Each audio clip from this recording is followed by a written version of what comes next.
In response to a question like this, one might say, people have been warring for millions of years before me. They will continue to war for millions of years after me.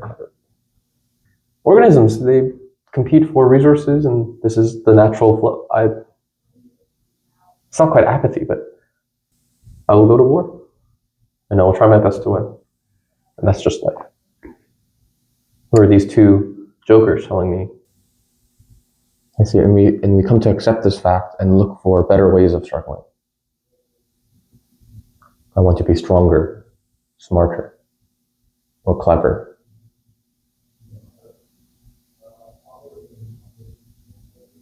I want to learn how to suffer well.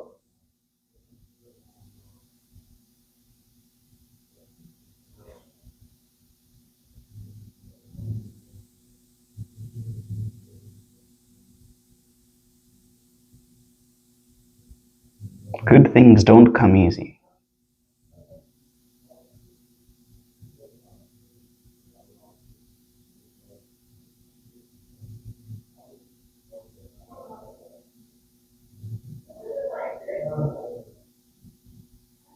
Not that we're saying good things come easy.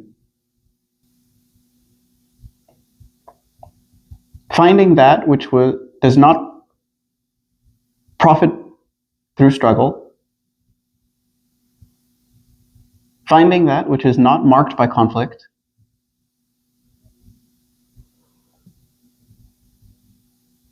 not in flashes, not a glimpse here and there, not in rare moments of solitude, but in daily life. And then somehow, because this transition was somehow mysterious,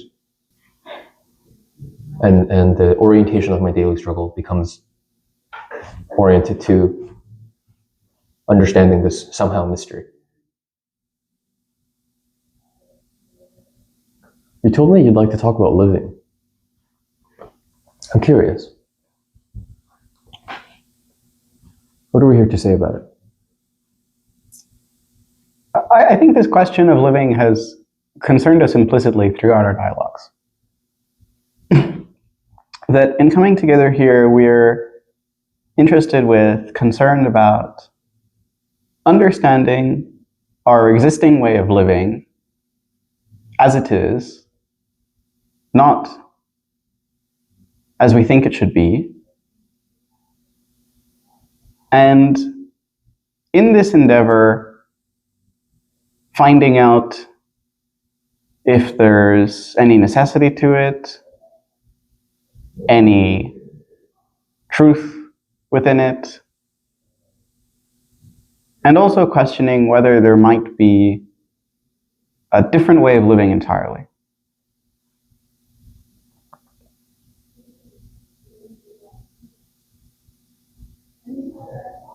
Like, is there any truth to living, necessity to living? The way we are.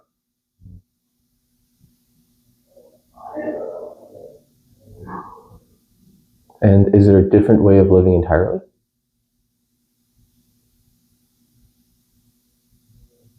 Like, what do you mean?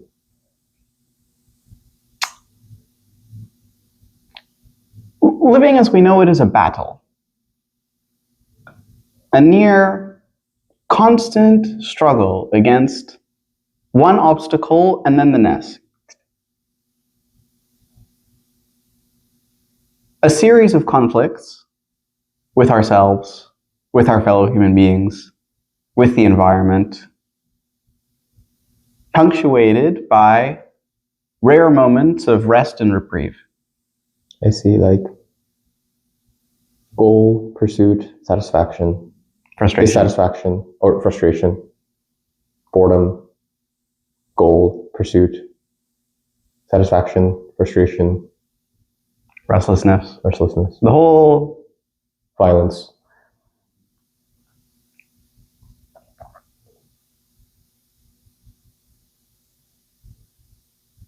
And it just goes. It just goes.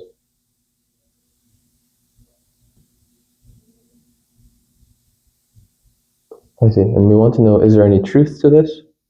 necessity to this? And if not, like what else is there? Like otherwise.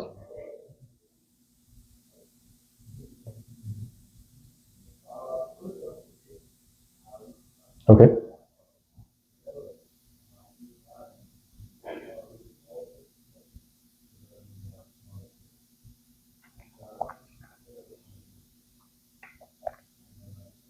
How would I find out if there's any truth to this description we've offered of life?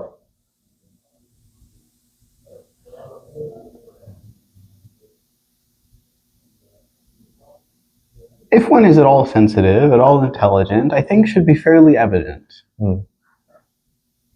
We talk like this. We have expressions of this kind. Life is a battle. You have to put effort in this world if you are to have or know anything of value. I see. Nothing is free.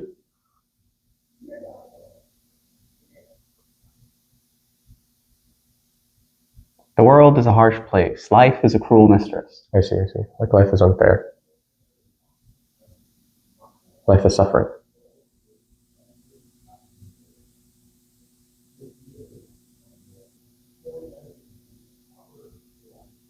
In response to a question like this, one might say, life has been a battle for millions of years.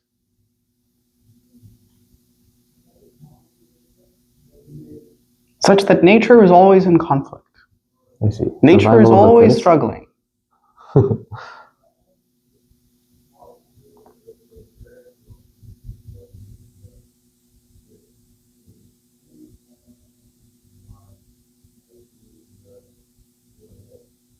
It seems that the very nature of life itself may be to struggle.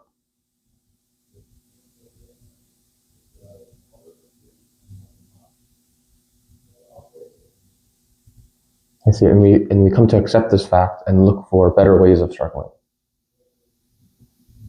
I want to be stronger, smarter, more clever.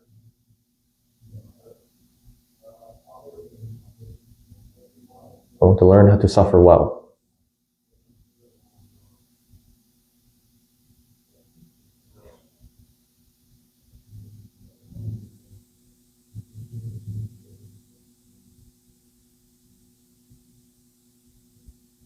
Good things don't come easy.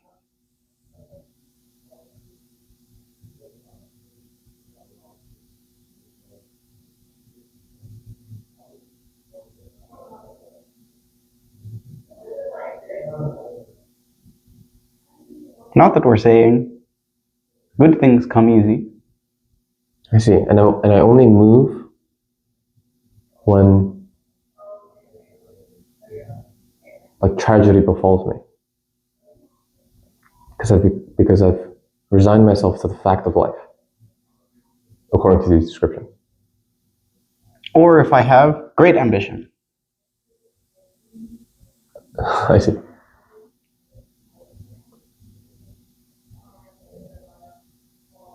If it's great. Moving all the time. Working, striving. I see. Because life is a war, I will win. I see.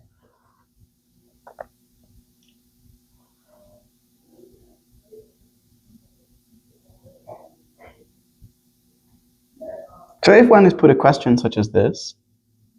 What is the question?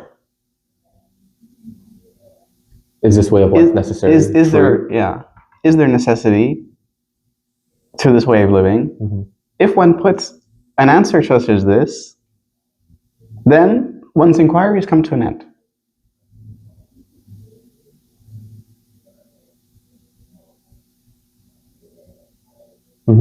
If I say another way of living is not possible, or it is possible, I've stopped questioning. I see. And the other way of living becomes merely a possibility. It is possible. Or judged as an impossibility. Yes, yes. Or becomes merely an impossibility. It becomes a state.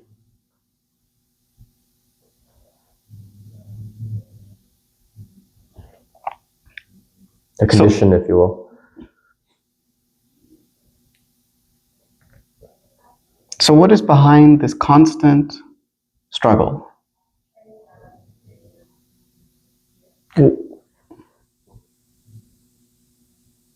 I would like to begin with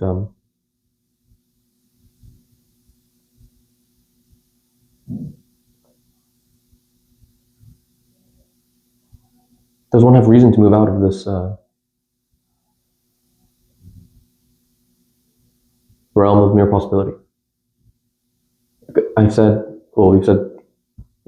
potentially one only moves if they have great ambition or tragedy befalls them.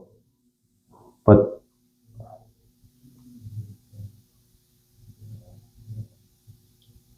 it may be the case that one is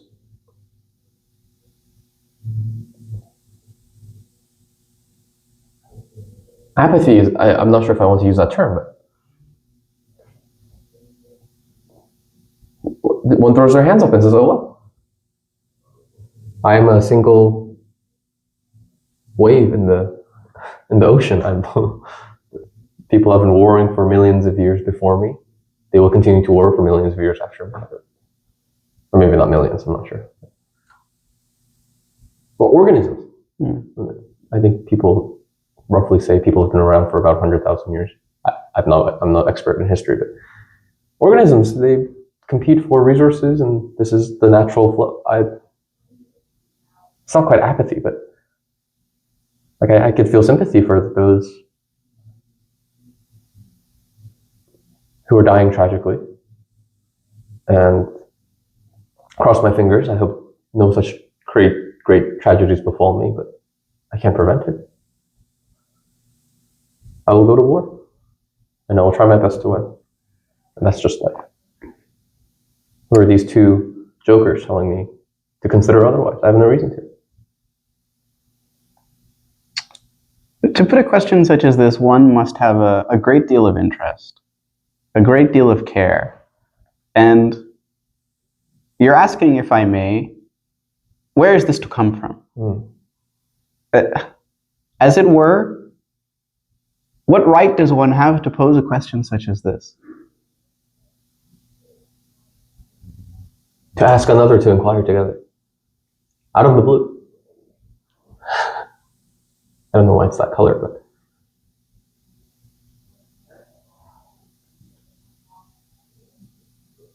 it may be the case that one is thoroughly dissatisfied with their current way of living.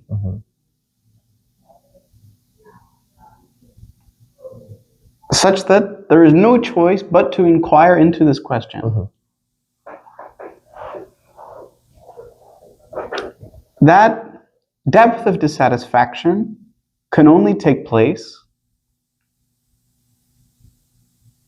if one doesn't disperse the energy of their dissatisfaction in seeking satisfaction. So, in this way, for such a question to come about, one must see the fact very, very clearly that living life as we are, there's no enduring satisfaction. One must have perception into the fact that this satisfaction cannot be merely momentary.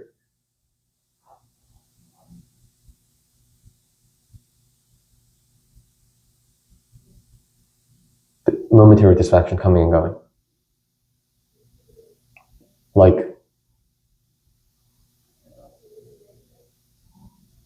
the father who bore me and who will soon pass.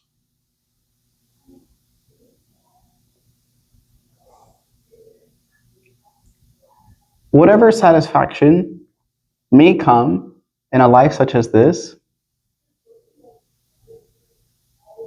temporary, insecure, uncertain, unreliable,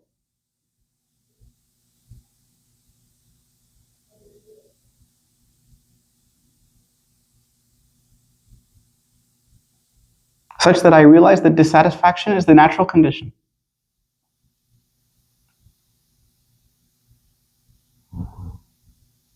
I see. And if it doesn't come about in one's life,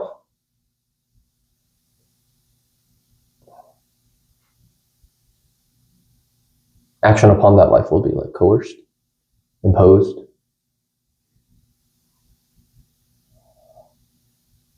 Like one has to be self-motivated. In order to ask this question. I wouldn't put it that way, but rather seeing that dissatisfaction is the natural condition in this way of living, that there is therefore no motivation to seek satisfaction within it.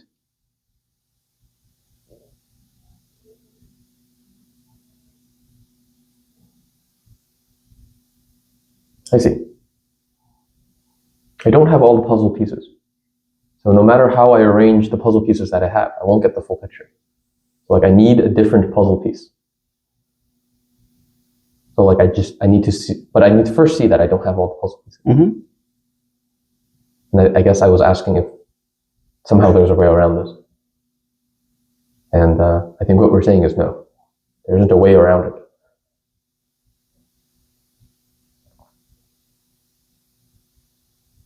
There isn't a way around this. There isn't a way around getting by without this deep interest.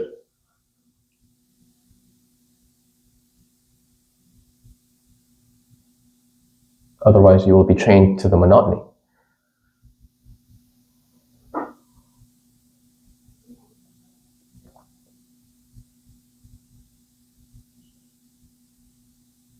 Okay. Such that one has no deep will, no deep drive, no deep ambition to keep on living as they are.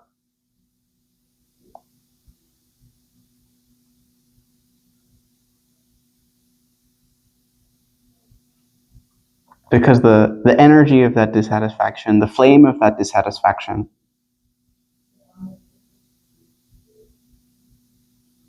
has consumed all of the energy being dispersed in seeking satisfaction. I see. Not seeking victory or defeat, but like, are we ready to surrender?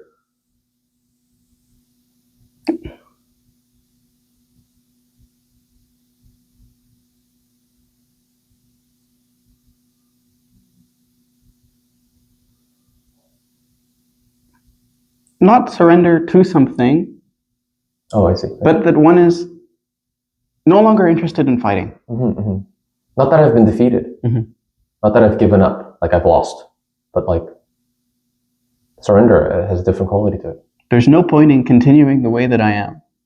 I'm not surrendering to you. I'm surrendering like to the war.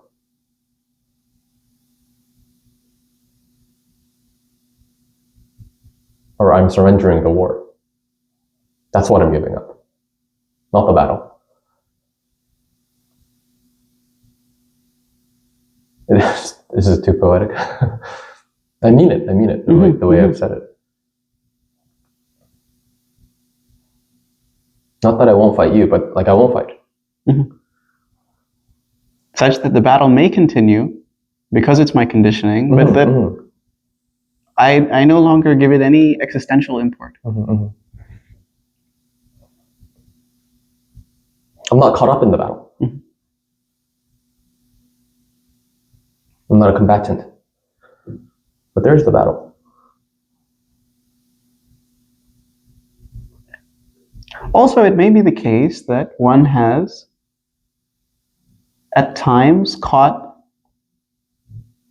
flashes, glimpses of something which is not marked by this field of conflict. I see. One might have a sense of peace.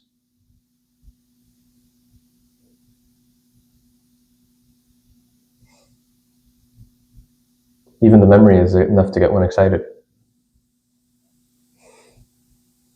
Peace which is not a peace of mind. No.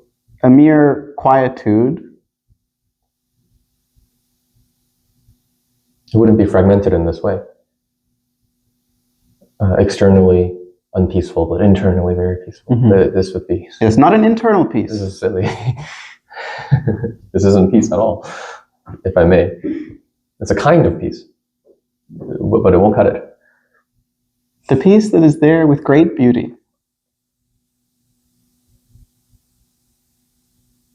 A silence does not require silencing.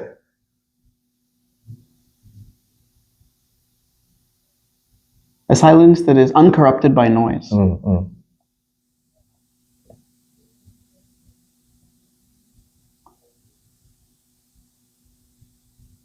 And so in rare moments of one's life,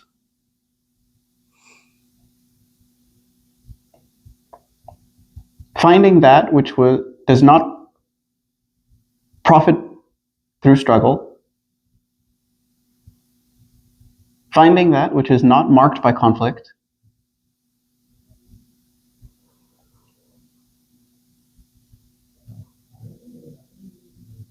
finding a significance that is beyond judgment,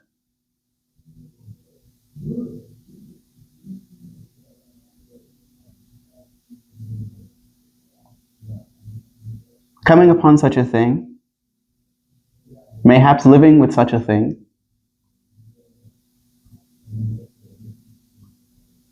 one commits oneself to it entirely.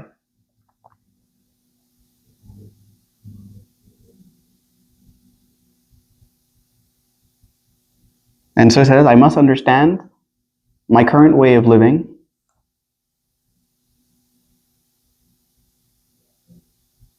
so that I might find if it's possible to move away from it.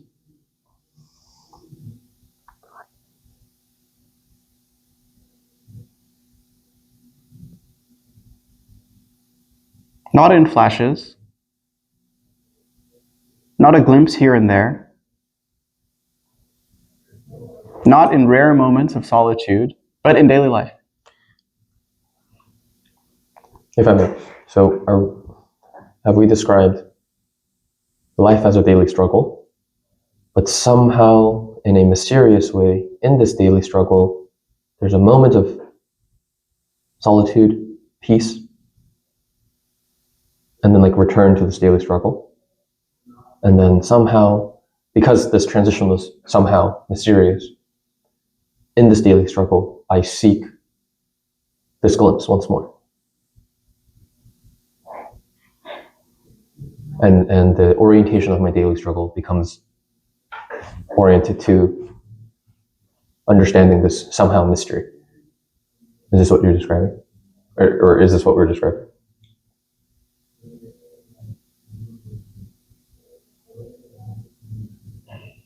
If I come upon something marvelous, something splendid, and then that becomes, in turn, my object of my craving, what I seek out in life, I can seek out only what I've already known. And so, what I'm seeking is an object of my own knowledge. In my monotony, there was novelty. But if I try to relate to it through my monotony, I make that novelty a product of my ambition, or so-called novelty. I make that so-called novelty a product of my ambition, which is linked, which is chained to that monotony. Whatever is peaceful, if there is such a thing, cannot essentially be an object of knowledge. I see. Because knowledge is limited. I see. What essentially is peaceful can't be produced from conflict, which is describing that daily struggle. So whatever that novelty was, I must not set it aside, but what I seek is merely an experience. What I seek is merely knowledge, which is what I've always been seeking.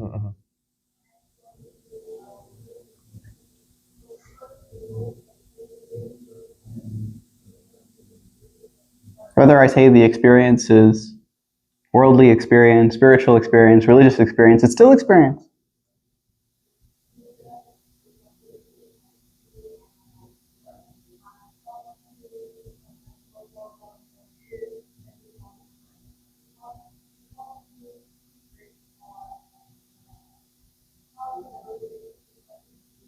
So what is the significance of this novelty?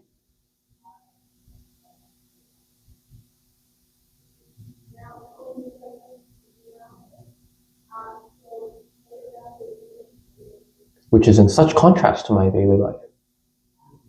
Splendor.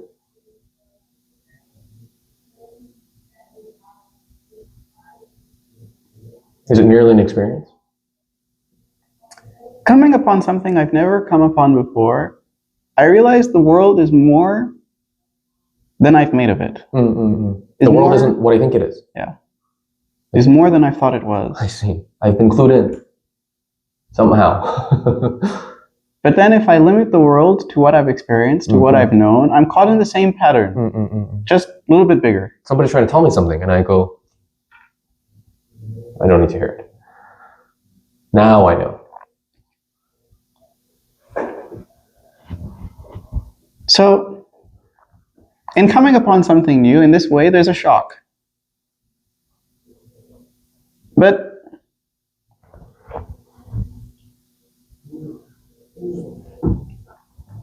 enduring significance is found neither in the experience nor the shock, but in the understanding of what's taking place.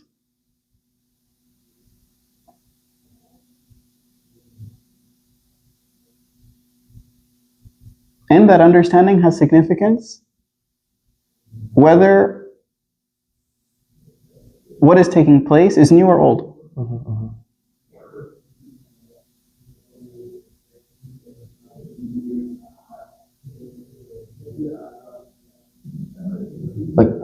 Like the significance is a fact. But the significance of that fact becomes, like, what is being signified?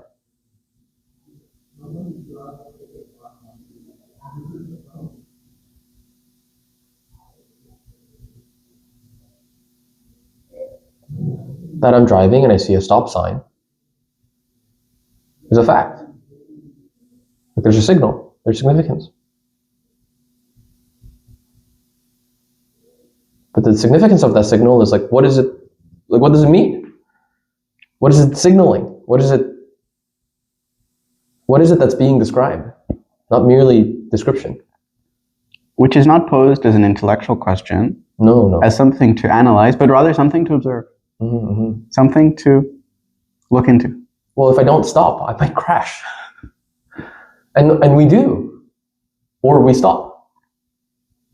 And we observe. And the car passes. Or the child crosses the road.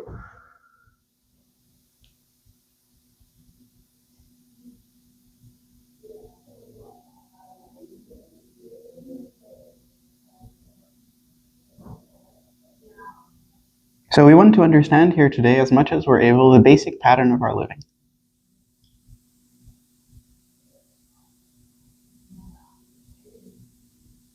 I've also met those who say, I don't know why I keep returning to this question, but I don't know if life is such a struggle. I'm quite happy. It's not that I'm apathetic, or not that I'm resigned to the fact of suffering and conflict, but I find my day-to-day rather peaceful.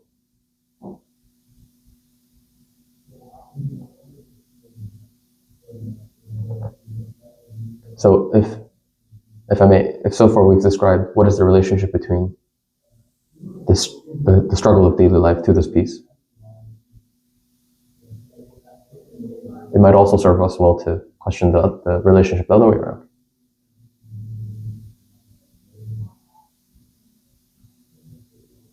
Does this peace have any relationship to daily struggle?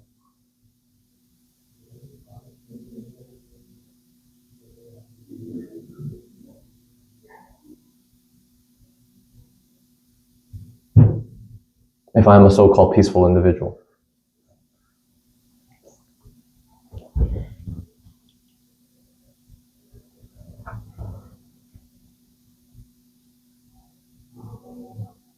What is the effect of that?